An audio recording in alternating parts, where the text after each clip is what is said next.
pozdrav svima ljudi. Danas ću vam pokazati kako da namestite zvuk u action. Uživajte u videu. Prvo što trebamo uraditi na ovoj početnoj strani je kliknuti ovdje i ovdje. Tačno. Ja ovdje nisam kliknuo jer meni nije potrebno. Ja snimam sa slušalicama, ali vi ćete moći da snimate bez slušalica i mikrofona. Znači stavite ovdje tačno i ovdje tačno. A ovdje će vam izaći do not record. Pa pritisnite tu i drugo, albi record stavite. To smo završili. Onda idemo ovdje.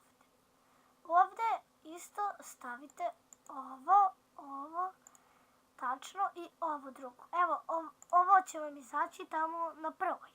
Do not record. A vi ovako idete i stavite na drugo. I ovdje smo završili. Idete u zadnje zvuk.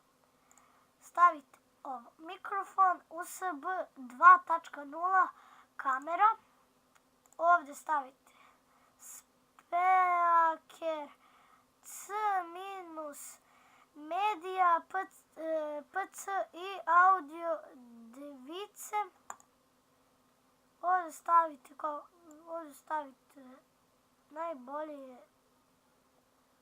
na 22. Ovo i nije bitno, ovo možete da stavite na normalno. I to je to.